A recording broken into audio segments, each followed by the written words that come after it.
सबैलाई नमस्कार। आजको हाम्रो एपिसोड अलिकति स्पेसल हुनेवाला छ किनकि आज हाम्रो एपिसोडमा आउनुभएको छ एकदमै special guest all the way from India. He is retired air veteran. He gave his service to the Indian Air Force for 20 long years, and after the retirement, he employed himself in the Emirates for 6 long years, and after that, exploring the business opportunities. The aeronautical engineer, the doctorate, he received the doctorate in aeronautical engineering. He is a lifetime member of the Royal Aeronautical Society in United Kingdom. Please welcome Dr. Firoz Khan to our today's episode. Before we start, is there anything left that I missed in the introduction? The thing is that you told that I am an air veteran and having a 38 years of aviation experience, and also an life member of Royal Aeronautical Society of UK. Yes, apart from that, if you want to add, I can add at least 2 to 3 things more. That yes, I am a life member, also an honorary doctorate awarded from the Royal Aeronautical Society of UK, and a chartered engineer from Royal Aeronautical Society of UK. And then the second doctorate is from the Thames University of France, and also I am an accredited member of the International Society for the Transport Aircraft Trading.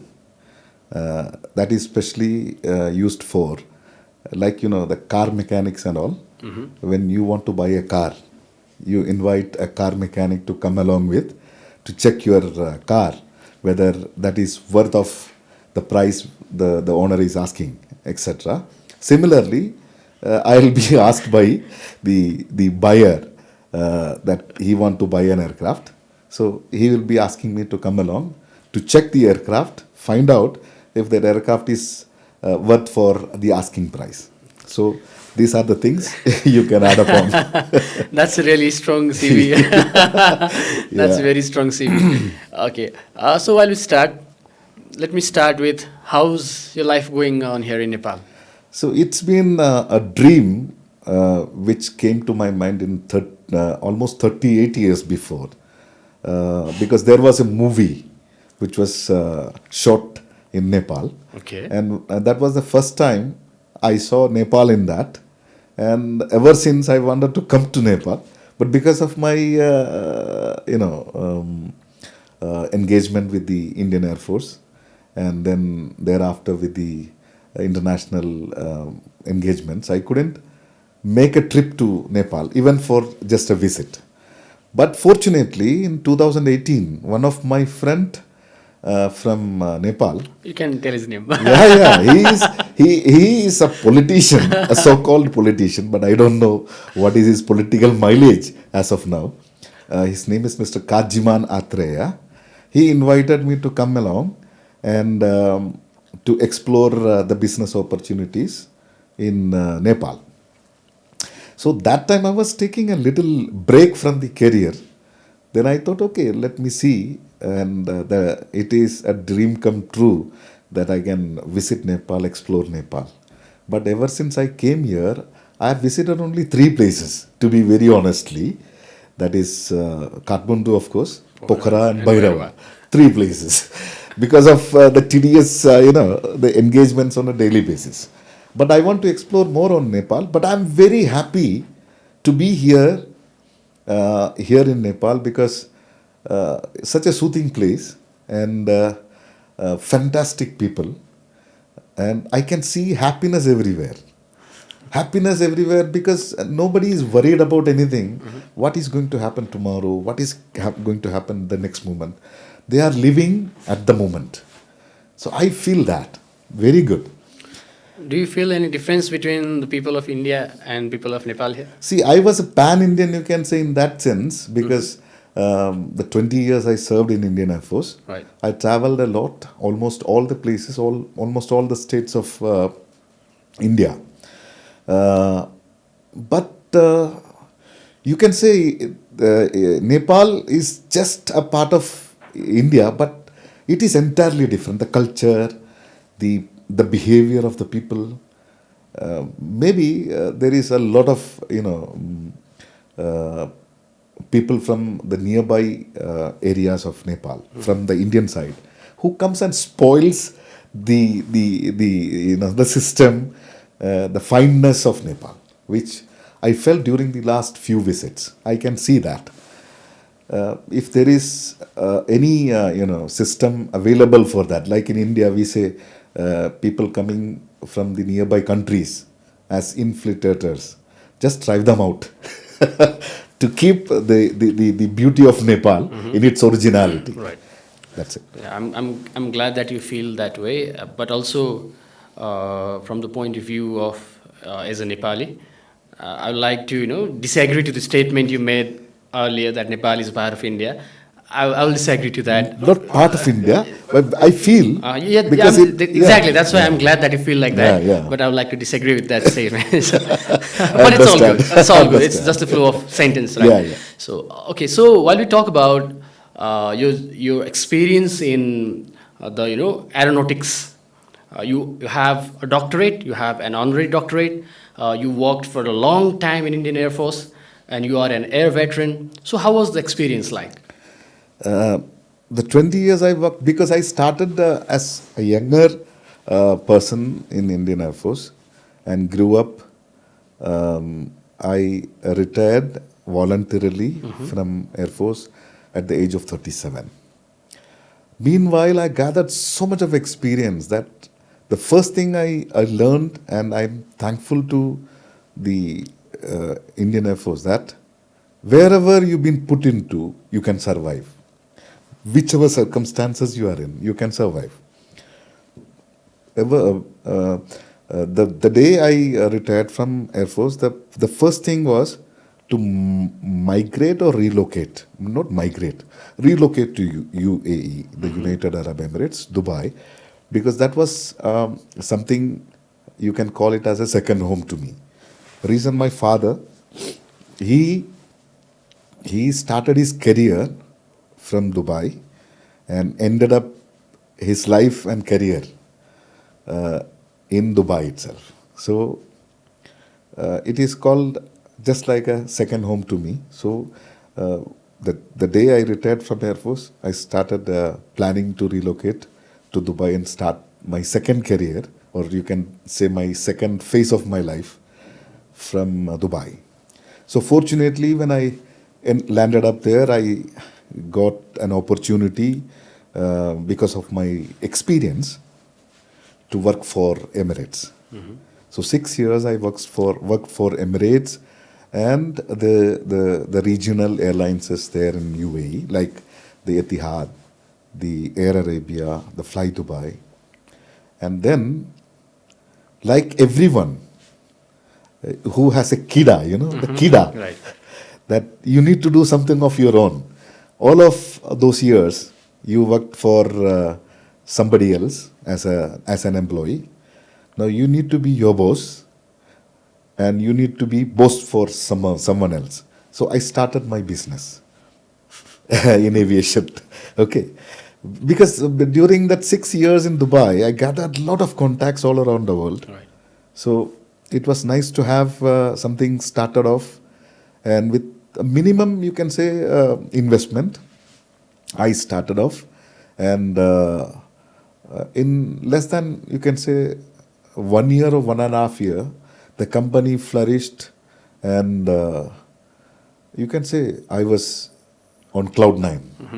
Okay. And then maybe during the pre-COVID time, the downfall started, because every airline started, stopping their services, and in I think March 2020, everything came to a halt. And that time, the worst things started happening, because never ever, because I have seen the recession, the world recession in 2009 when I was there in Dubai. I saw every, you can say, every field, there were setbacks. but only aviation was surviving. So I thought the aviation can never go down, but we saw in COVID Right. that even the flights were all came to a halt, and around 65,000 people were laid off From the alliance. from Emirates, Okay. and approximately around 50,000 people were laid off from the other three major Major airlines alliance. of the region. So, so we saw that, and then we have to, go ahead in the life. Then I switched on to another field, which was also interesting to me. That was electric vehicles, and that was the time Mr. Kajiman Atreya, who invited me, let us do something for Nepal. Then we had a lavish launch of electric bus in 2020 January, I think. Yeah, but then again, because of the COVID, that also washed away. So, but now the things are getting back to the life. The aviation sector is booming now.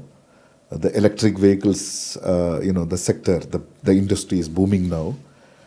So I'm a known paid senior agent of an electric manufacturing company In Australia. of Australia, because the chairman is a friend of mine. Right. So he wanted me to market his product. So we are having very good talks with few of the uh, dealers and sub dealers here to launch those vehicles here. Let's see that the time is coming up. While you talk about the booming of electric vehicles and aviation industry, I can understand about the electric vehicles because you can see here and there more often now electric vehicles are available in Nepalese market. But while we talk about the aviation industry, is it really booming? What's the condition of Nepali So aviation industry in Nepal, your point in of view? particular, Nepal. If we talk in particular about the Nepal aviation sector, I must say yes, there is 100% possibilities of the aviation sector coming to its peak. What is lacking is uh, the funds availability and funds backing for the regional airlines, whether it is aircraft the fixed wing operators or the helicopters. The main factor is the funding issues. Once the funding issues are sold, that can only happen with the government coming into support foreign investments. There are foreign investors who are interested in coming to Nepal, but the red tapeism, that is really, really, stopping those people coming into this region and funding and investing in aviation sectors. Once that is opened up, I don't think there is any issues for the airline industry to boom like we have now. See, three international airports. Like Bhairava International Airport was started as an extension or a diversion airport for through TIA. But then it shown its capability, but because of few issues, still Bhairava is not fully operational, you can say. Pokhara is another issue, major issue. Bhairava was having international airlines as operated, but recent past, you can see the flights are the operations are dismissed. But that is mainly because of the weather conditions. What I see, the weather conditions and the lack of the navigational system during these weather issues. Most of the time, the flights are getting deviated, and by which the operational cost for the operators Yeah. are going up. They just want to avoid it, and for that reason, there were dismissals and deviations and cancellations of flights from Bhairava. But as the Civil Aviation Authority of Nepal now integrating the navigational systems in place, we can see the operators which were going away are coming back to Bhairava. But we have to have, the operational costs cut down, and to have additional supports available in the airport, like the fuel. The fuel is costlier than Kathmandu, the fuel cost. And the airport, of course, the parking charges, the navigation charges were all made free for an year by the Bhairava International Airport, just to attract the operators. But how long? They cannot keep permanently, free for all those activities. So what we need to have more support systems made available to operators so that they can efficiently operate. And also we hear that the western side, air approachability is not permitted by India. To one factor, yes, it is there, but still, if we can attract airlines from the European countries using, Istanbul or Doha or Dubai, they need not to come through India. They can come over above India. So we need to attract. For that, an efficient But system. for that, India, needs to make the air routes available for those airplanes. No. No, if India needs to approve or allow air routes, that needs to be from the other countries the aircrafts who fly over India. But for this region, coming to Nepal or Kathmandu or Bhairava, they need not to have the air routes above or over India. That's not required. When you see the route maps or the air radar, you need not to fly over India for the flights coming from Dubai, flights coming from Doha or from Istanbul. They all fly over not over the Indian territory, but they fly directly to. And from the eastern side, that's East Asian side, there is no requirement of flying over India. That they can fly over Myanmar, Bangladesh, Right. and come to Nepal. Right. So what we need to have a system which attracts the airlines to operate from Bhairava, operate to Bhairava with additional facility and cost efficiency. That will save that airport. Okay, we'll come to the Indian Air Force thing a bit Yeah. later. But while we are on this topic, if I may ask, you have been here for a long time, right? You have been in meetings with senior officials, Yeah. higher represented peoples. So, what was your role like? I'm getting you. You said you are exploring business opportunities here in Nepal. Yeah. In that scenario, you met with a lot of people. So, what was your role like to explore, and how is the exploration going on? Yeah. See, as I told my friend, Mr. Kajimanathreya, and myself, we launched a company which is called the June Aviation.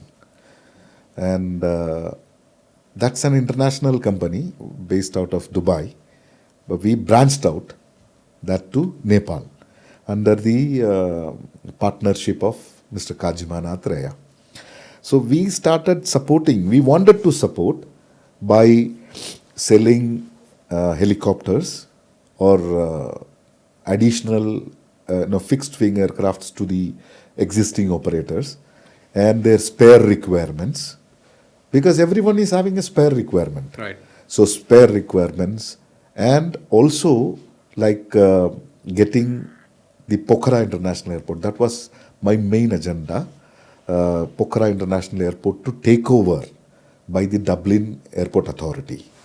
And I was really, um, you know, stepped out a lot approaching Dublin International Airport Authority to explore into and take over the Pokhara International Airport, because Dublin was so capable and they were really interested in coming up, and they just told, you do one thing, you publicize a tender from the Civil Aviation Authority of Nepal, and we can participate in that, and then we can take over the airport and put the airport into the world international airport map, Right. so that we can attract, because Nepal is mainly surviving on the tourism, you can say, especially the Everest.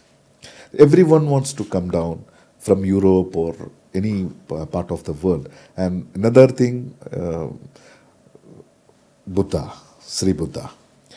So all those things like Bhairava is operative, internationally acclaimed, then that will definitely be because of Lumbini. Lumbini, right. And Pokhara, definitely because of Everest. So Dublin was interested, but unfortunately, when the things were about to take off, I submitted a project to the aviation minister.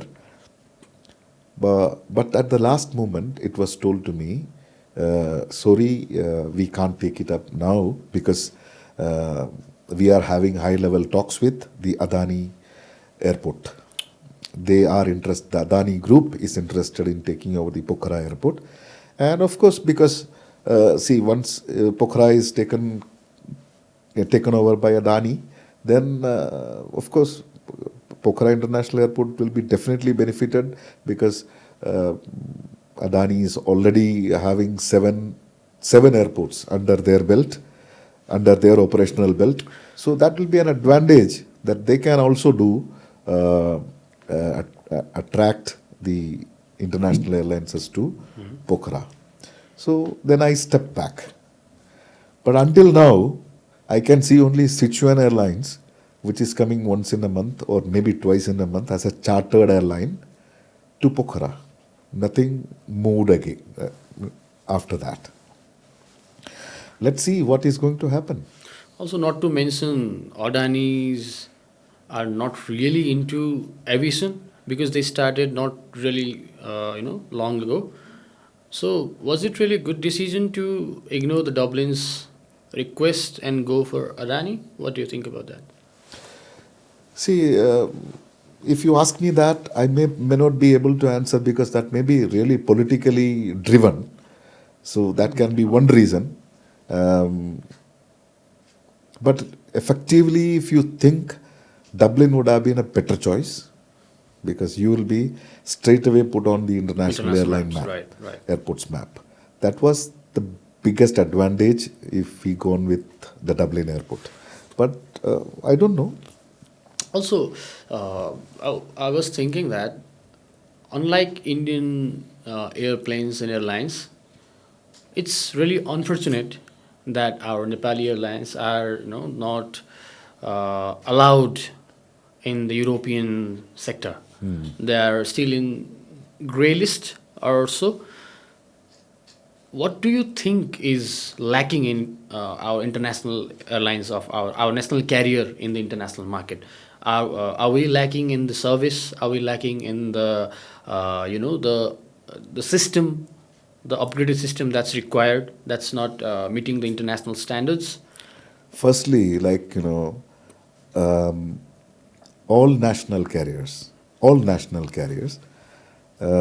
specifically when you talk about the Asian region, only few national carriers are doing very good.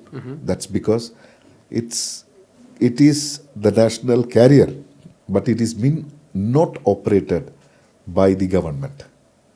It's been given To the private to a sector. private party or a private sector company who is operating it on behalf of the government. So it is governed, it is operated, all the systems, everything is privatized, but it is a national carrier because Nepal Airlines. If you consider that Nepal Airlines need to, grow big, reach to destinations, then what I believe, what I experienced from my 38 years of aviation, that it needs to be because privatized because we are Indians or you are Nepalis. We are not separated. Our minds, our thinkings, all same, similar. So what I suggest to be a real operational premier, you need to be taken care by a private company. They can take the name of the national carrier to heights. That's what I believe. See, Air India, now it's owned, fully owned by the Tata Group. Tata Group, right? Fully owned. Yeah. Again. What is now and what was there, we know. Right. When it was operated by the Indian government, what was Air India, what we know. Now, when it is taken care by, completely taken over by Tata Group, what is there, we know.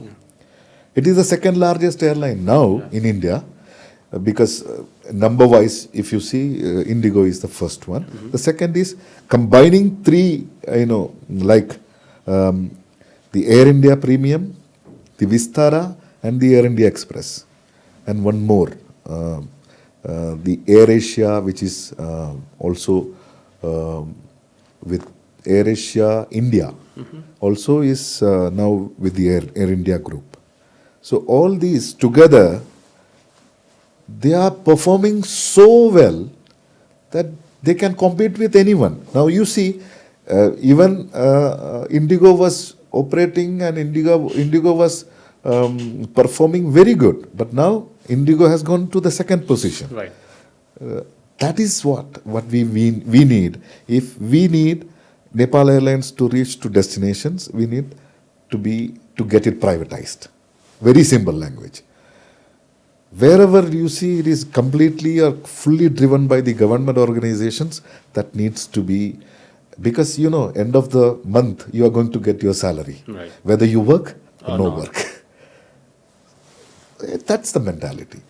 If you take care of any national carriers in any other part of the world other than these two, they are all fully flourished because of it is being governed by the private organization, but it is on behalf of the government. On behalf of the government is not controlling them. They gave them criteria to operate. They are operating on that. Even Emirates, it's UAE owned national carrier or Dubai government's national carrier, but it is not governed by Dubai. It's funded by Dubai. Its chairman is not the person from the royal family. It is Tim Clark who is the person who is leading that company since so many years. 1984, when Emirates was started, Emirates were leased two aircrafts from Pakistan International Airlines with the crew, with all, that is called ACMI. Okay. The aircraft, the crew, the maintenance and the insurance of the aircraft. Combinedly, they took two aircrafts from Pakistan International Airlines and they started operating as Emirates. Now, where Emirates is standing, where Pakistan International Airlines is standing. Right. It was back then. Yeah. It's someone who have been involved in aeronautical engineering for so long.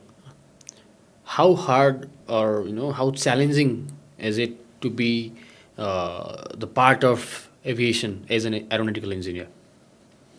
See, that's what I believe every subject for that context, you need to upgrade on a daily basis to be a part of the system, to be a part of uh, the subject, you need to update every day because the rules and regulations are keep on changing because of the accidents, because of the incidents on a daily basis all around the world happening on the aviation. Not only aviation, take any sector for that reason. But when because aviation is a complex subject, because if you ride on a car, it's a four wheeler. We are on riding on a car. If some like while you drive the vehicle, if you feel some problem somewhere, that some sound is coming or vehicle is not picking up, okay, you can park by side and look for it. But if it happens in the air, where you will park? You have to come down. Right. Whether you come down alive or whether you are going up and the aircraft is coming down. This can only happen. Right. It's truly. For that reason, every person, right from the passenger facilitation people, when you enter into the airport, those who give you the boarding pass, those who weigh your luggage, every person is responsible for the safety of the aircraft until it reaches to the destination. Be careful, accident free. Because if, like I've seen a video, a person putting his suitcase and keeping a lug to support his suitcase to not properly weigh it. His suitcase was weighing actually 25 kilograms, but it was showing only 12 kilograms because he was putting one leg. So what he did a crime. Because the girl or a boy who is sitting on the desk, who is issuing a boarding pass, is calculating the weight. According to the weight of the entirety of the luggage which is going along with the passenger, and also a person's weight is calculated as 100 kilograms. Whether that's an average. Average 100 kilograms. And the weight is allocated to you. 30 kilograms you can carry on a luggage, 10 kilograms or 7 kilograms you carry on cabin. So everything is calculated, and accordingly they are calculating the distance. And if there is a deviation requirement, they are putting the fuel accordingly. Okay, if these sort of things are miscalculated, the pilot is the person, or the engineer, he is the person who is allocating so much of a fuel to the aircraft. You can put 30,000 or 60,000 liters. So accordingly, the pilot is calculating everything and he is taking off, believing his crew or believing his team who is on the ground that yes, now I am perfectly all right, the aircraft flies. But due to some reason of these things, if that is happening, a mishap is happening, who is responsible for it? So everyone has to have the thorough knowledge or upgradation or updation of his system, and for that reason every now and then the rules and regulations are being calculated, put into notices, put into publications, and circulated along with to all the crew members, to the engineers, to the technicians, everyone. So everyone has to go through it on a daily basis. They have to upgrade themselves. If there are some accidents and because of that particular reason the accident has happened, the rules changes, the regulation changes. So these things need to be updated on a daily basis. Otherwise you can't be there in the position.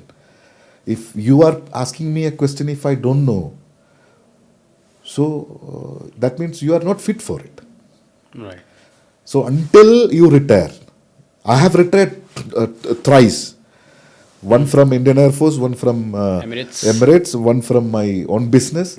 But still I am updating myself, because tomorrow if I need to, sit with a person, a senior person or a junior person, if he asks me a question, I need to have an answer, and that to a correct answer. If not possible. You are not fit. Right.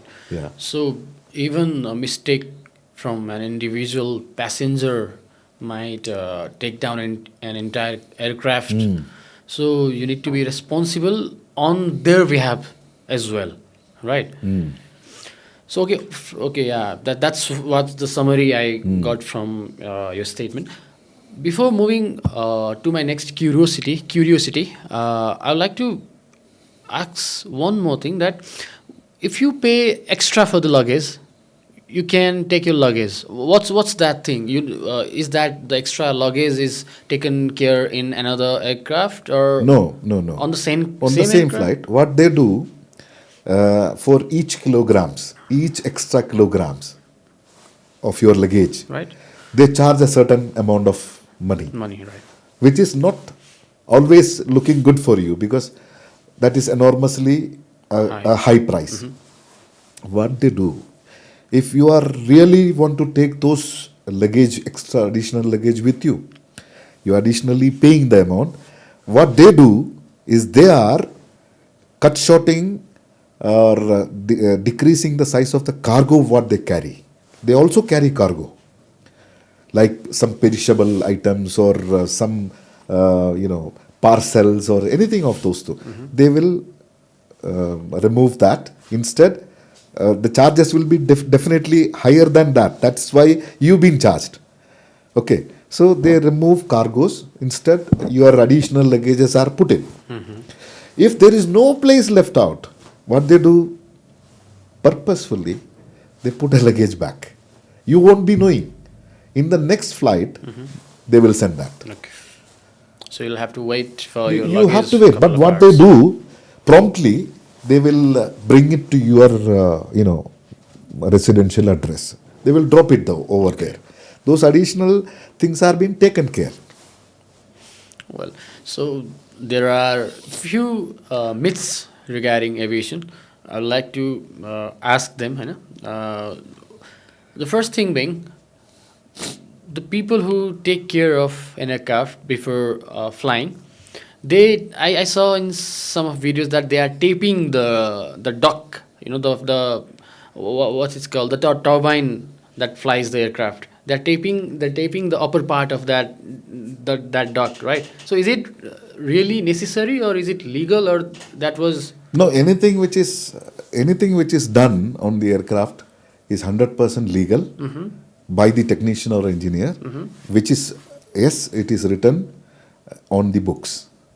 Otherwise, it is not permitted. why is it necessary to put a tape on that? What that tape? You mean to the steel tape? Kind of, yeah. It's still tape, right? It may be because if they see a scratch over there, huh, or some cracks which may not develop during the flight, so they put a steel tape that can fly up until the destination, where that can be replaced with a spare. So that things we do, like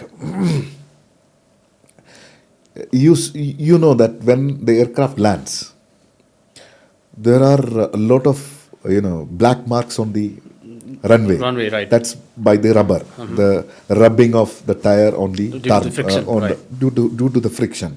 So every time when it lands, certain amount of rubber has been gone from the tire. So every tire has a life of landing. This tire can go for 60 landings or maybe 40 landings. Likewise, every tire has a life. So that is been calculated on the log sheet of the aircraft. This tire has gone 36 landings, or this tire has gone 40 landings. But still, that can be extended for maybe one or two landings by visual inspection by the engineer who signs the aircraft's inspection. But sometimes, because of the hard landings, because of the weather conditions or turbulence or anything, if the aircraft is landing, hard landing, this 40 limitation can even go lesser than that. Like in 25 landings, the tire is worn out. So you need to change it. Right. So I know several incidents like that when we overlook that went to a real accident. Tire burst. When it lands, the tire got burst. Okay. So it is you cannot call it as negligence, but maybe that is some miscalculation. That tire was having two more landings, but because of a harsh landing, the tire got burst. That can happen into an incident. During your time in Emirates, was there any incidents like that No, that you faced? no. All the 1984 to 2025. It is almost around how many years? 30 plus years? More than 38 30 years. years, So right. 40 years. So there was only a major accident which was happened in 2014 or 2015. An aircraft from a 777, Boeing 777 from Kerala, which was flown to Dubai, was had a crash on the airport itself, because it was supposed to go for a go around, but unfortunately that the thrust was insufficient, and then that landed on the runway without the landing gears on the belly, and there were no passengers were harmed, but there was one firefighter who lost his life because of an explosion from the the slides, because it was the fire was going on. One of the slide was burst, Okay. so he got hit and he died. That was the only mishap. To my knowledge, Emirates had faced. So that's the reason Because it's very trustworthy. that is 100%. That's what I say. It's governed by a private organization. That is the beauty of it. Everyone who works there, Has they a works purpose. for a cause. Yeah. Has a They want to purpose, have the premium tag, which is with the Emirates. They want to keep that always flying high. The government gives support, full support. Right. So a couple of years back, we had an accident of an aircraft that was flying from Pokhara to Kathmandu, or No, was no, it, from it's from here to Kathmandu to Pokhara. Pokhara. Yeah, Yeti Airlines. Yeah, Yeti Airlines, and it crashed in Near to the new airport, to yeah. the new airport. Are you aware of there are a lot of rumors of whose mistake was it? The black box was retrieved, and it showcased that it was the mistake of the The co-pilot. co-pilot, right? yeah. That's correct. That is correct. That right? is correct. After after every accidents or incidents, there is always an investigation. Yeah. Either it is led by the Civil Aviation Authority of the country, or it is, if it is really a major one, then there will be attendees from the International Civil Aviation Organization. So they co-investigate it, Right. and they find out the reason for it. So what the reason what you told, it's because of the co-pilot's Negligence. not negligence, you can say. Maybe she was lady. The co-pilot was a lady. She was, yeah. It was the last flight as a co-pilot. She was Supposed to be a she was captain. supposed to be a captain after that flight. Yeah. See, similar, I'll tell you. Instead of, I think she put the thrust of one particular engine a little, lesser to, they do that, the alterations. So that became, because the sufficient thrust was not getting, that was the reason the aircraft has gone, on the video I saw, it got stalled. Yeah. The aircraft got stalled, Right, and right. then banged to left and got crashed. Got crashed, right. One of a similar incident I know, it's not an incident, it's an accident. Air Force is having a band group. Okay. I think every Air Force, every Navy, every Army is having a band group. That particular day, from Bangalore to Hyderabad, it was way back in 1996, I believe, if I'm not wrong, a band group of Indian Air Force. was being carried in a Avro aircraft. It's an old British aircraft. They were getting carried from Bangalore to Hyderabad. En route, one engine of the aircraft. It's a twin engine propeller engine, just like our ATRs.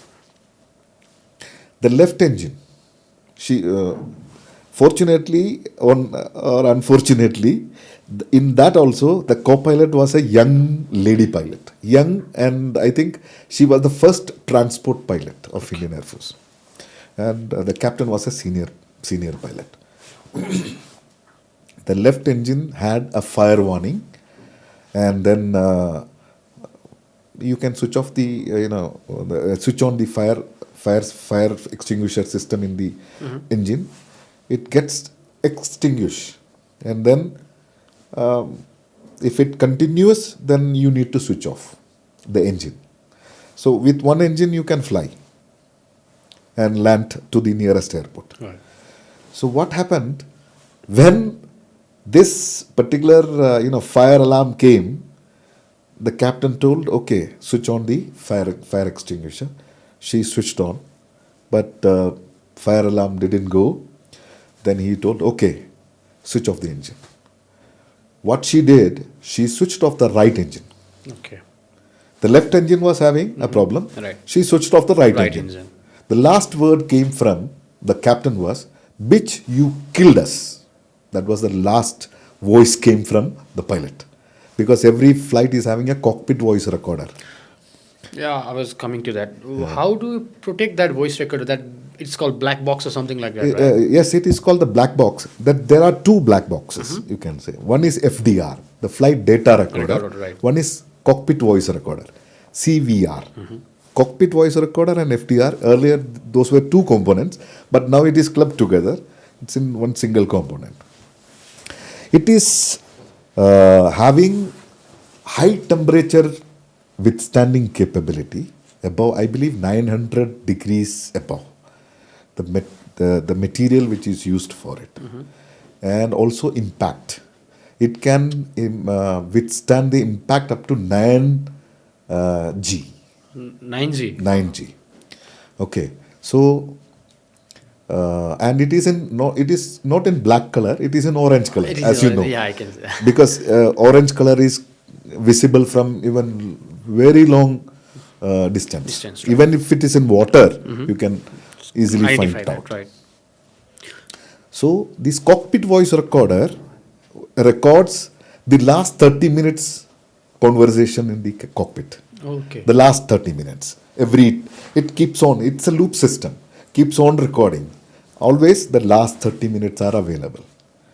So, if there are not any accidents, or even if there is an accident, there is no the full data available. It's just the last 30 minutes. Last 30 minutes. Okay. That is sufficient, because if you say from Dubai to Kathmandu, if it is a 4 hours journey, 4 hours, yeah. you need to have the entire 4 hours of data available to you for your investigation. Yeah, that makes Doesn't sense. require. Yeah, makes sense. Only the last 30 minutes are required, which is been usually decoded and find out with the aspect of the engine, the other components, etc. Then you can find out what went wrong. Right. So why is it that a captain who is flying an aircraft cannot see what's going on with the devices that's just right, on the side of him? Why so he have to trust his co-pilot? Yeah. Is Has it all to the be, case? Has to be, yeah.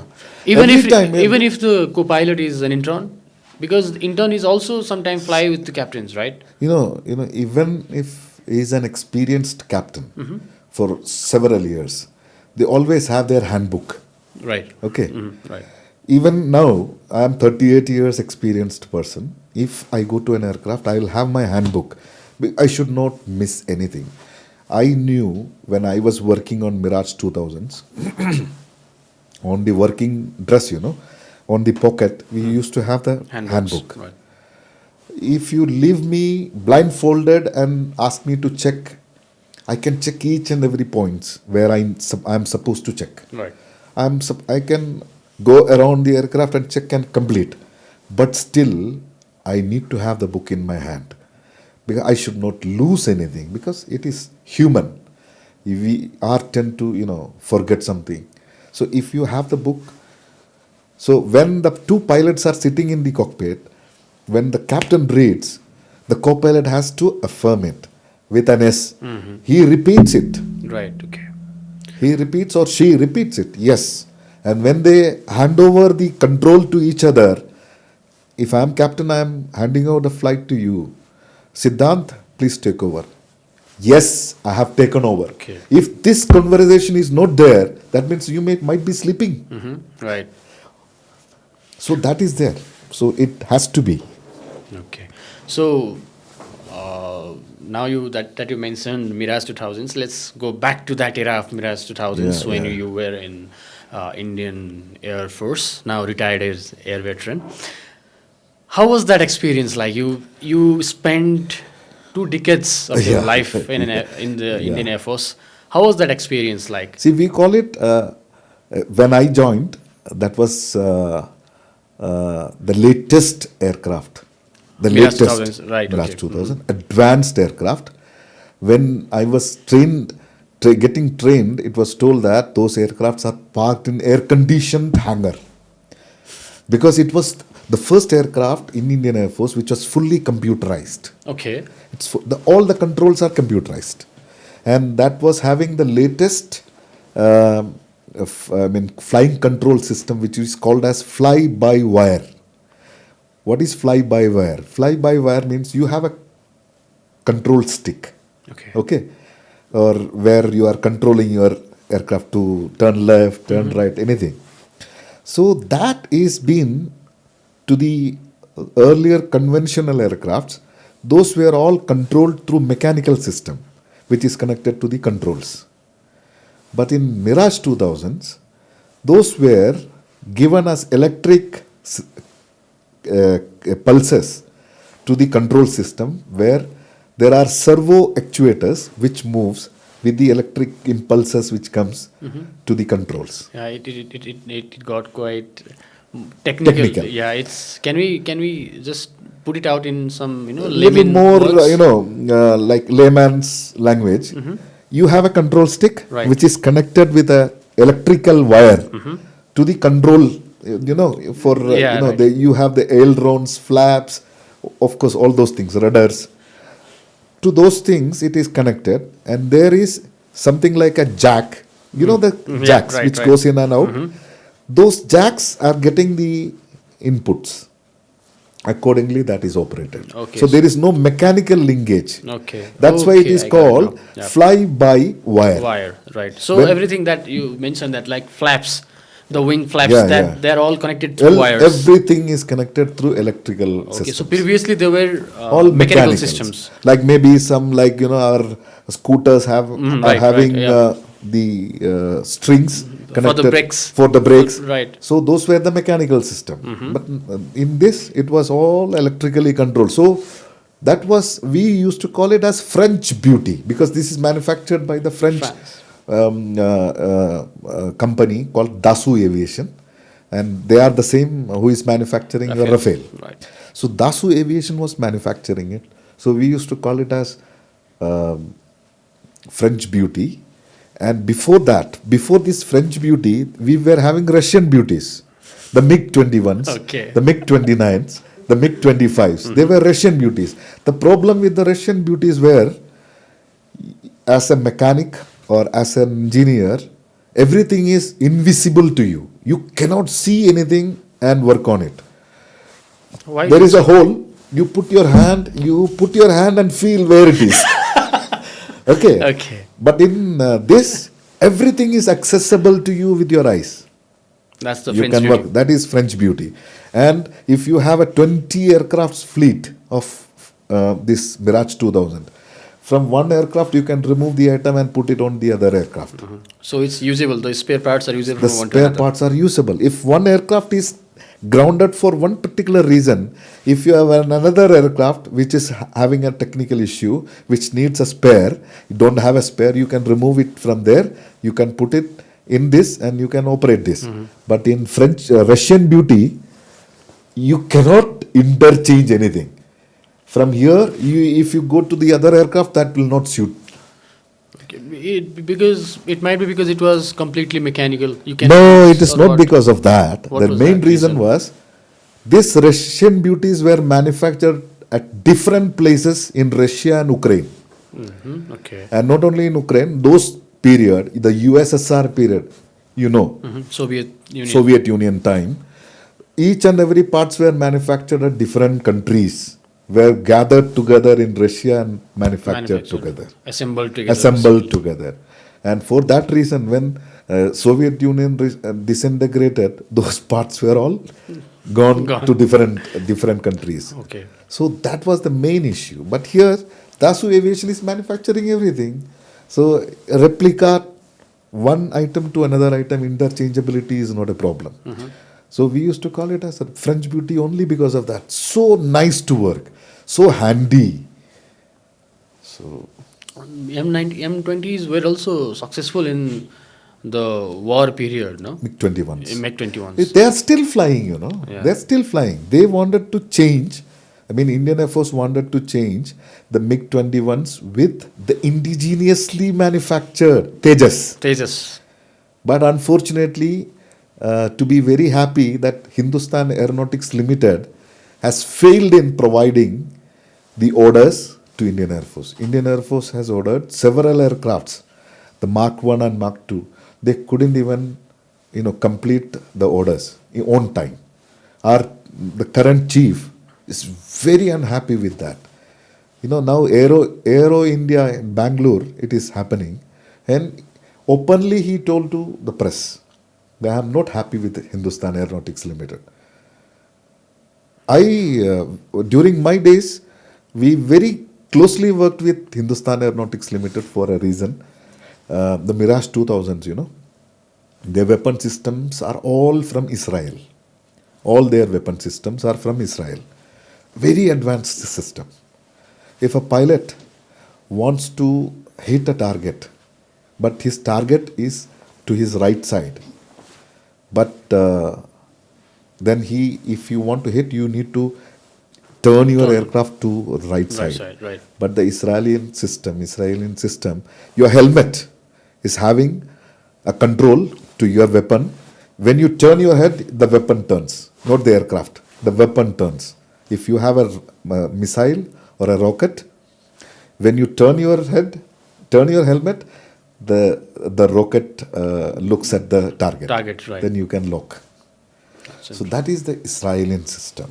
Yeah. They're very powerful, right? Very powerful. Those days, the Hindustan Aeronautics Limited was very, very high into the Tejas operation.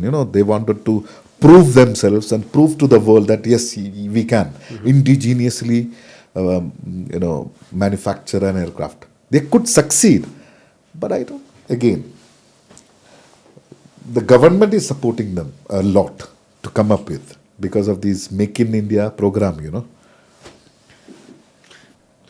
Okay, so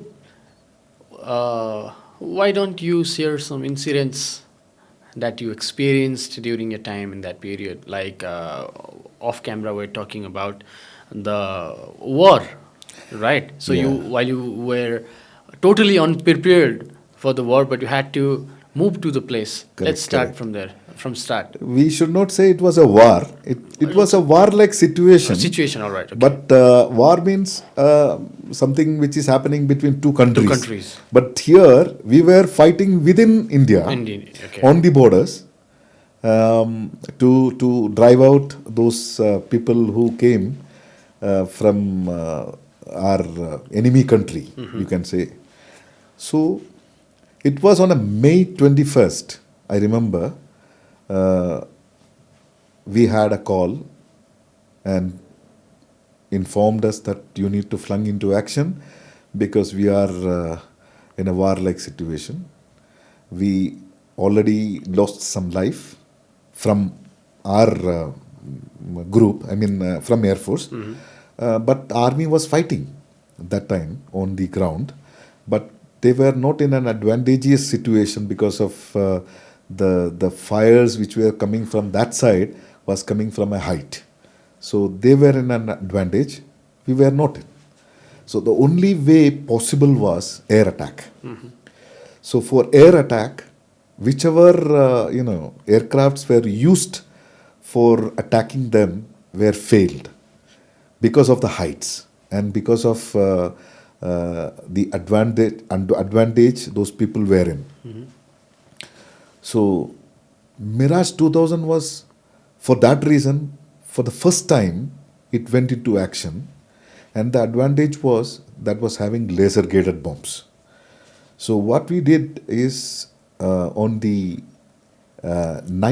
daytime, the photo reconnaissance Mirage 2000 used to go record the areas where the infiltrators are there in the bunkers. They found out all the bunkers from a height, and they record those areas and come back, then mark the area on the maps, and then get on to the aircrafts in the night, and with the laser guided bombs from a height of around 35,000 feet, they used to precisely hit those areas. Okay. And in less than 7 to 8 days, all those bunkers were bombed, Completely dismantled. completely destroyed. Okay. And that was the only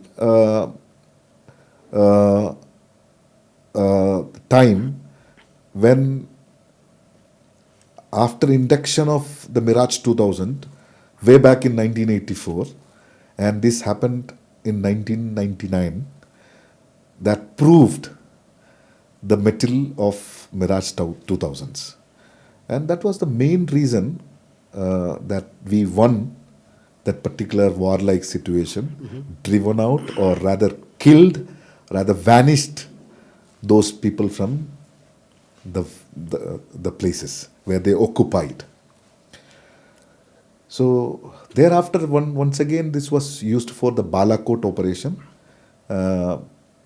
It went and destroyed all the platforms where the terrorists were. The Mirage, right? The Mirage 2000s. Those were the main two operations the Mirage 2000s were did, means actively participated in. So we used to call it as Operation Vijay. Operation Vijay. Vijay. Okay. So we won that. So we were able to driven them out, or rather clear them from the places. That was an incident. Right. During the surgical strikes. No, I was not there. You were not. I was But not the there. Mirage. Mirage were 2000s used, were there. Right. It was in retaliation to the Uri attack. Right, where the terrorist came inside inside the army camps and destroyed people. I mean, killed people brutally. They were martyred. Yeah. Right. Okay, so just like the army, I am assuming that the Air Force is also under the strict discipline, Yeah. right? Yeah. So during your service, you must have come across some people or friends in a circle that are not following. You're getting the Yeah, point, right? I They're not understood. following the Understood. required the standards of the discipline set by the codes of Air Force. Yeah. Would you like to share some See, incidents? to be very frank and not to get offended if some of my friends or some of my country mates are listening to this, to not get offended with, but what I'm experienced, I'm telling you, during this these warlike situations, I've seen a reluctancy, especially from my two state mates, the Uttar Pradesh and the Bihar. See, we were very, very, you can say, energetically getting into the action. And I have seen people, those who were working under me and working along with me, having a reluctancy that, okay, if we don't do it, someone else will do it. That attitude, several a times, was, giving a bad remark on the statesmanship or on a discipline side of it, that why these people are acting like this. I'm not generally speaking about the two states, but there were people specifically from those two states, in fact. Just like, the babus of the government organization, whether I do or not do, I'm getting my salary on 30th or 31st.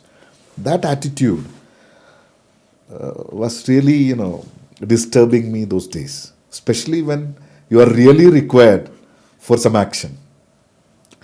I was an engineer specifically for an aircraft, but I did driving. I used to drive the vehicles for taking the luggages, taking the loads from the places where it is being kept to the aircraft, because at the time of requirement there is no driver available. I can stay away and say, let the driver comes. But that is an hour of need that someone has to come forward and do that action. I did that. And I was, because of that particular, maybe my interest or my inner feelings, I was given with a special license to drive vehicles in the operational area. Okay. I am having a four-wheeler driving license, but that is for the commercial, outside driving, not on the operational area where the aircrafts are parked, where your operational activities are going on. But I was given with a driving license, special driving license to do that, because the people knew that I am someone who is not standing behind, always coming forward to act on the hour of need. So that I always say that people having that type of an attitude should not be in the forces. They are good to be there in government offices. They can sit there, do their pan chewing, thuko, ye karo, wo karo, sab karo, but not in the forces. Right. When you are in the force, be disciplined, do what you are trained to do, what you are supposed to do, not that acting like babus. Now, while we talk about the war-like situations, I believe it is also important to have a good communications between the troops. Yeah. I would rather prefer said troops, because it's not just individuals that are communicated to. So, what was your communication trainings like during such situations? Like you mentioned off camera, there were some incidents. Yeah. Would you like to say that on camera as well? Yeah, that I heard about it, but because that was during the 1971-1965 wars between the India and Pakistan. In 1965, the communication through the border, because usually the major population of the army or take any force, it is from the northern part of India, where Hindi is a common language. Common language, right. So they communicate between each post or each communicators, each troops in their language. That's a common language which is used in any forces, Hindi. But during the 1965 war, what I heard about is this was very easy for the Pakistani forces to understand the communication which is going between the forces, between the troops over the border area. And it was really good for them to understand and act according to the situation. But this was learned, and then in 1971, it was actively used that we should not use the language Hindi for passing on the communications. We will use either the down south language, either Malayalam or Tamil, to communicate, so nobody can understand. So specifically those communicators or the signal man, those were in the troops, were communicating either in Malayalam or Tamil, and then transferring that message which has come to them to their boss or superior in their common language like Hindi. So this was a tactic. But to now trick the enemies. yeah, And but now the that worked, I situation, guess. huh? And that worked in that That time, I that guess. that worked. In 1971, India won the war. Yeah. But the situations are all changed now. Now, Now it's all wireless, all advanced satellite systems, telephones. satellite telephones, etc. So, Right.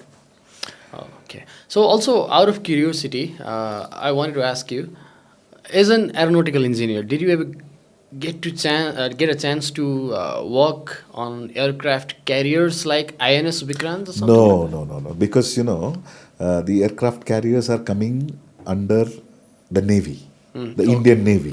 Okay. See, unlike Nepal, we don't have Navy because there is no No sea. sea. And Nepal, there is no Air Force. Air Force is a department under the army in Nepal. But whereas because of the size of the nation, India is having army, navy, and air force. Air Because Force. as you know, it's a subcontinent which is covered on both sides, Yeah. seas. Right. So the naval force is required. So there is Indian Navy, Indian Air Force, and Indian Army. Indian Navy is having aircraft carriers, which has been looked after by them. They have their own engineers. They have their own aircraft. They have their own fighter aircrafts, all operated from the aircraft carriers. Okay. We don't have anything to do with them. So even to fly the aircrafts, you need to park them on the aircraft carriers Yeah. that were handled by Navy, Indian Navy. Navy. So they were They you have were just Navy coordinating pilots. with each other. Yeah, we coordinate, and they are trained.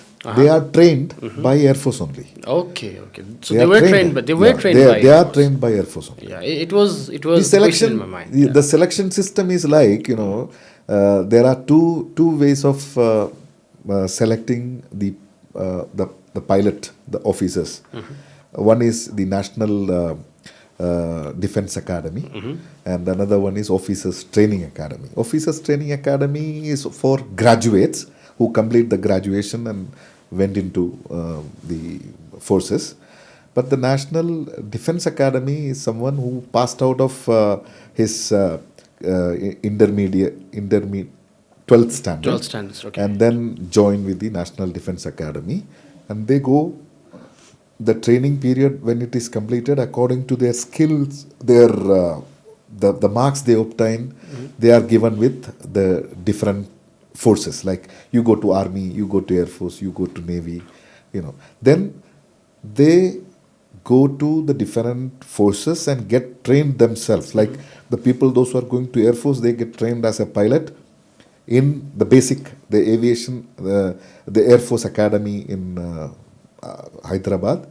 And then from there, according to their skill levels, they are either allocated with fighter or transport or helicopters. Right. Similarly, the Navy, when the pilots are selected from Navy, they sent to the Air Force Academy to learn flying. Okay. And then they are also allocated with the transport, fighter, and helicopter pilots. So in a way, you closely worked with Navy as Yeah, well. of course. Yeah.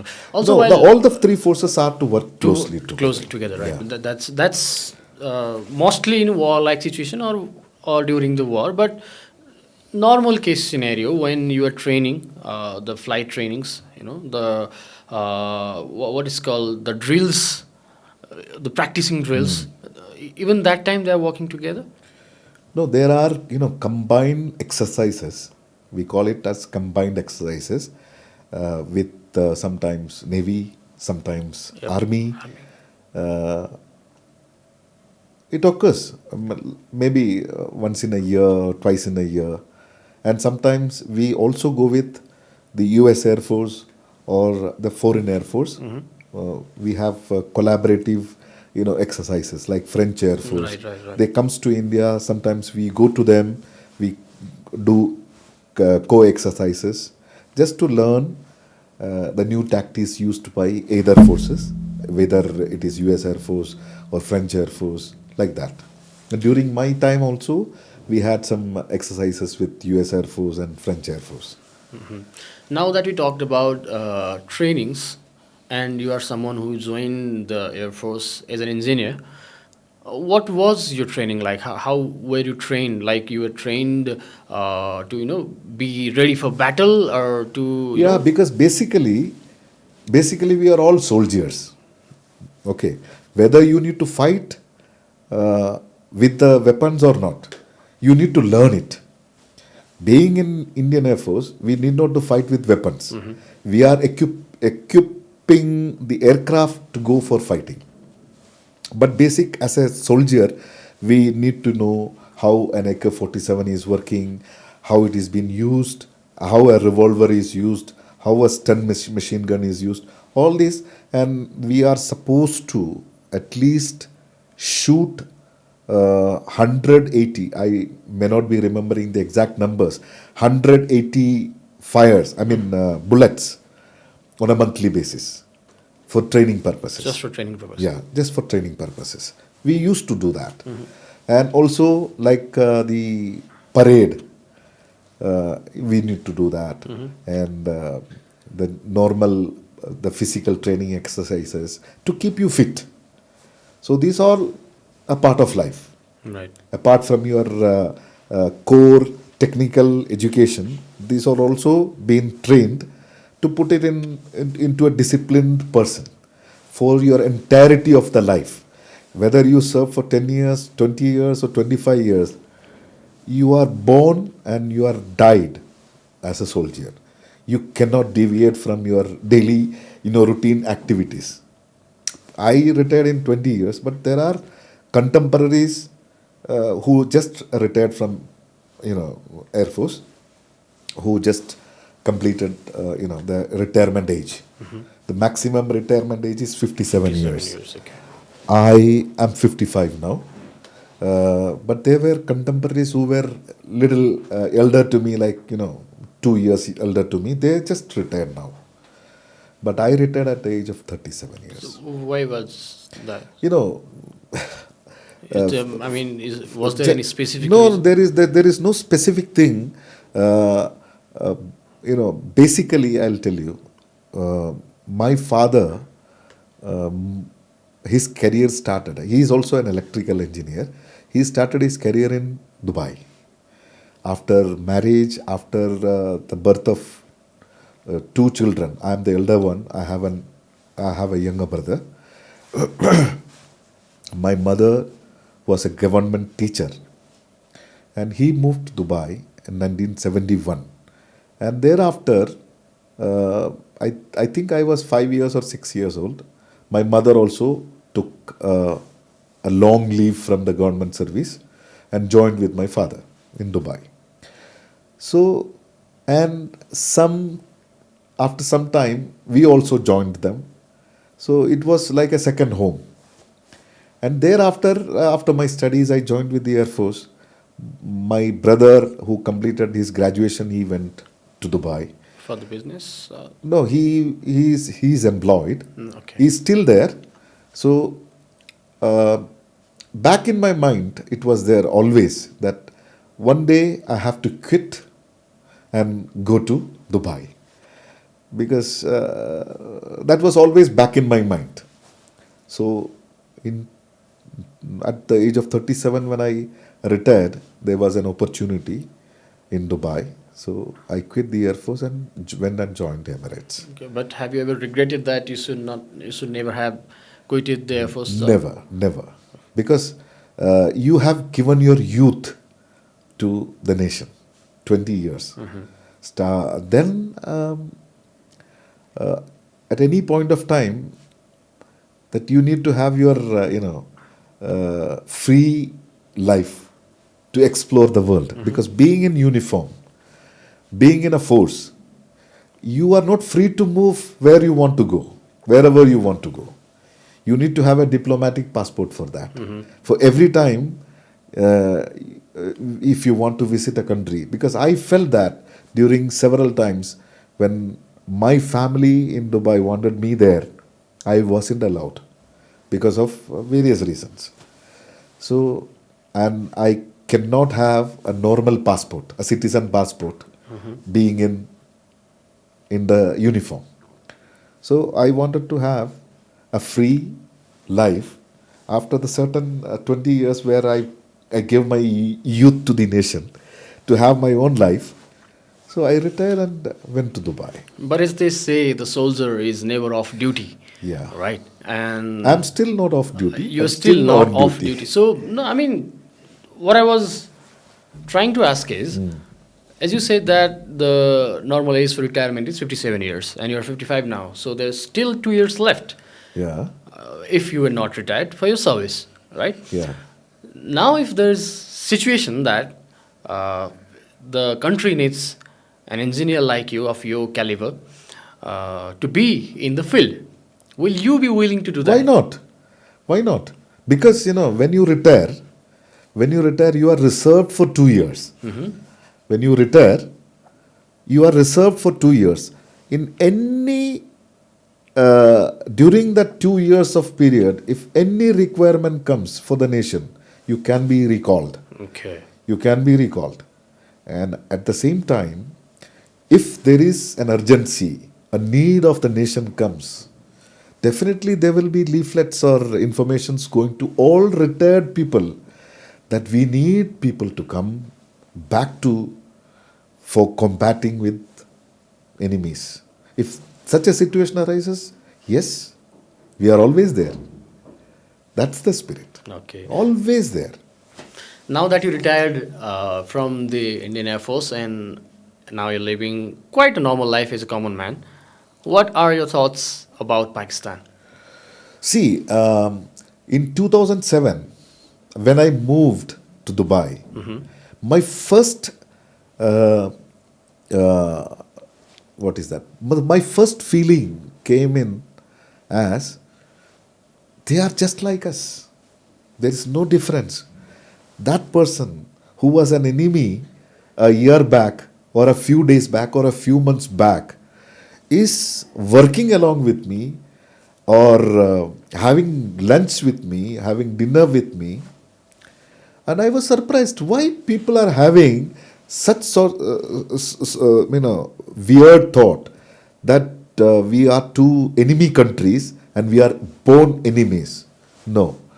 Even to be very honest with you, when I started my job in Dubai, I had a driver. He's a Pakistani, and that person was ready to give his life for me. Why I'll tell you? Because I was having an employee who was little, aggressive in things, and when there was a fight between that one and another person, this driver who kept these two people apart and to normalize that particular situation, and he got hit by one of them. Because I was the manager, I was staying a little far, but I got informed by the police that in your premises, your company accommodation premises, there is a fight happened. I was not HR manager, okay, but I was the engineering manager, but I was informed because all these people are close to me, not to the HR manager. They informed and they gave my number to the policeman. And then when I reached to the location, the police people all started blaming this Pakistani. And of course, the other two peoples were Indians. They were having a different attitude towards this person. Right. I protected him because he never lies. He told me the exact situation, what has happened. So I told the policeman, they wanted to take him into custody. I told, no, he is my person. He didn't do any thing. The people, those fought, I am apologizing on behalf of them, and this will not create any further issues. Then they told, give it in writing. I will be held responsible if anything goes beyond. So I gave him writing, and that particular day, this person told, Sir, मैं अपना जिंदगी दे दूंगा आपके लिए, ऐसा बोला था. Okay, but what my company did, they terminated this person. When they terminated this person, the whole staff, the HR staff, they were all afraid about him because he was the only Pakistani in the company. Okay, they were all afraid of him. They were thinking that this person will create some damn thing inside the company. But I told, no worry, and he was supposed to be deported. Okay, Just because of that just fight. because of that fight. That was not his a part Fault of as well. fault. Okay. He was to be deported, and when his visa got cancelled, everything, they handed over the passport to me. The HR manager handed over the passport to me and told, please go to the airport. This person will be available there. Hand over the passport and ensure this person is boarding the flight. It was the duty of the HR manager, but he was afraid. I told, okay. I was taken by the company car. When I reached the airport, I saw 6.5 feet height. 7 people are there along with this driver, all in their traditional, the Pakistani dress. Right. I was having little, feelings inside. I don't know, because I am the person who is representing the company to hand over the passport. But when I approached, he came, hugged me and told, sir मैं बहुत खुश हूँ, मैं जा रहा हूँ यहाँ से, कल या परसों मैं पाकिस्तान जाने के बाद थोड़ा सा मैं क्या बोलते हैं आराम करूँगा, then I'll return back because I already got employed as a driver in regional transport organization. I told, very good. And all those Pakistanis who were standing there, each gave me a hug, they gave me a shake hand. And they told, हम लोग आपका जैसा बंदे के बारे में पहली बार सुना है. ये ड्राइवर का वर्शन था उन लोगों को. तो मैं अभी भी यही बोलता हूँ कि उनमें और हम में कोई डिफरेंस नहीं है. आप में हम में कोई डिफरेंस है नहीं है. ये सोच की है, पॉलिटिकल. क्योंकि पॉलिटिकल सोच है तभी तो हमको जो ना ऐसा रख सकता है. तो कौन पाकिस्तान इंडिया एनिमीज नहीं है तो इनका एयरक्राफ्ट्स गन कौन खरीदेगा. Western interest, western interest, vested interest. Okay. Right. Okay. So we talk about a lot about your experiences, about the people that you've worked with, about the people that you worked under, and about the people that that worked for you. During that period, you've been busy for long. Yeah, correct. Right after you retired from the Air Force, you joined in Emirates, and then you retired. Then you started your own business. It's a long time that it sometimes cuts you off from your family. Is a straight point that I'm getting into. Yeah, yeah. So how hard was it for you to connect with the family during these years? You have daughter, you have grandchildren as well right now. Yeah, I have a grandson. Grandson, right? Yeah. So how long was it to connect with your family, to put everything in one place? I always say my wife that I married to my profession, and second was she. It was with a gap of, you can say, 3 to 4 years after I started my career, I married her. It's been 35 long years now. Yeah. So the initial years were all smooth, and then we had 2 kids. And as she was not employed, she was a homemaker. Most of my, professional engagements were not being hampered because of, the family things. Because she was taking care of the entire family, the children, their education, and their upbringing. Everything she took, care herself, even if I was not there. But to be very, very clear that it was never been that we were not together. All these 35 years, I believe since maybe around a couple of years, that because of my travel, we are a little, away. But otherwise, all the 35 years or 34 years, always together. And she took care of the family, the requirements of the family, the responsibilities of the family. I was just traveling, doing my work, Living your When life. living my life and my profession. And she sacrificed everything so that you Yeah, could she do everything. sacrificed. She sacrificed a lot for the family, and I'm happy for that. That she has done it excellently, and still, because she is now staying back in Kerala just to take care of my daughter, who is working as a lecturer in a fashion technology college, and because of her, she is staying back. Okay. Then happy is not the right word. You must be grateful for Yeah, her. I'm grateful to her. Definitely, I'm grateful to her. And What if she was not there? Things ah, would have turned of out course, differently. definitely, definitely. And because of now she is facing some medical issues. That is the reason. Otherwise, I would have taken her to, Kathmandu along with me. But unfortunate because of the extreme climatic conditions, specifically on the winter conditions, she may not be able to cope up. The reason we had a family accident, a car accident, Oh, really? and she was the only person who hurt very badly. She's having two plates, metal plates on her hand. So extreme winter seasons, she gets real pain because of the metal gets cold. Cold, right. So that is the one condition I am not trying to bring in here. Otherwise, yes, she is the backbone of the family. Right. She is keeping every thing, keeping everything together. Wherever I am there, we used to call at least 1 hour in the morning and 1 hour in the evening on a video call. So I never feel that we are away that way. So And it's I have a son, I have a daughter-in-law, and a grandson, all happily married.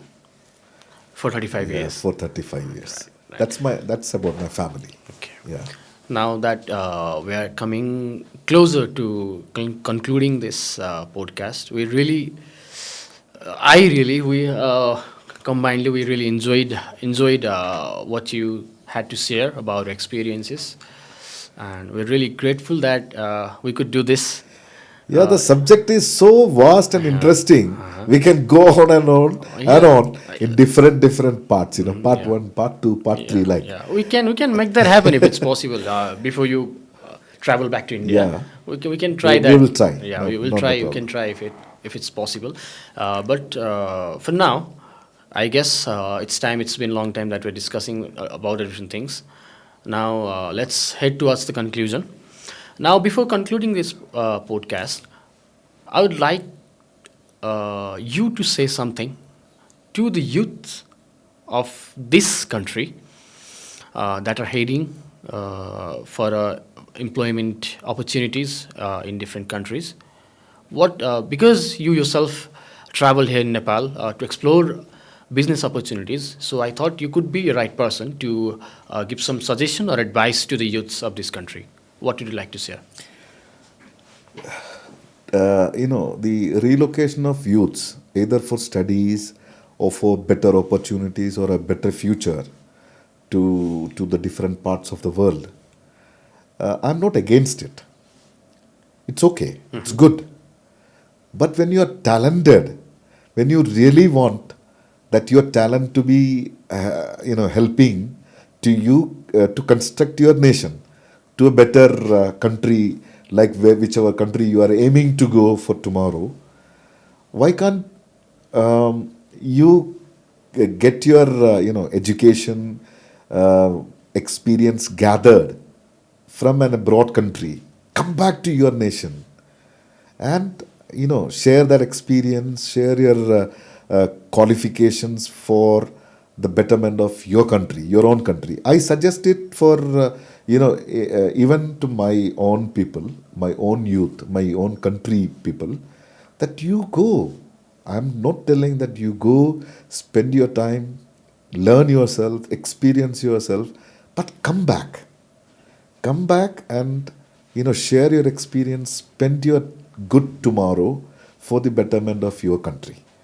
Otherwise, what is going to happen, the youths are going, and this country or any country for that reason will become a old age home.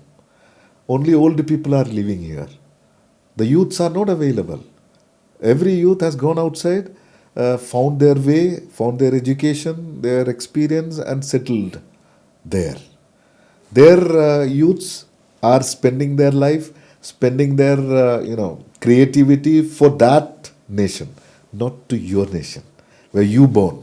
Right. So you go. I'm not offending or I'm not stopping that. Go get yourself educated with better qualifications, better experiences. Come back. Come back and share your qualification, your experience for the betterment of your nation, your own nation. That's my advice to the youth, Thank you so where much. from I am experienced. Right. Yeah. Thank you so much, sir, for giving us your time. Thanks, Siddhant, and thanks the entire team of Discussion Dynamics. Right. Happy to be here, and happy that you give me an opportunity to Now share it was an honor to have you here, sir. my experiences or my life experiences for that reason. And in any case, if these experiences, the vision, the informations I shared are giving anything good to this nation or the youth or the people of or the professionals of this country, I'm grateful for that. Thank you so much. All right. That's the end of today's podcast. सबैलाई धन्यवाद हाम्रो यो podcast हेरिदिनु भएकोमा। आशा छ फेरि पनि हामी doctor Firoz खानसँग भेट्ने मौका पाउनेछौँ, किनकि उहाँ एकदम बिजी मान्छे हुनुहुन्छ, उहाँलाई भेट्न अलिकति गाह्रो छ। तर पनि आज हामीलाई टाइम दिनुभयो। Thank you so much sir, thank you so much for coming. Thank you. Namaste. Thank you.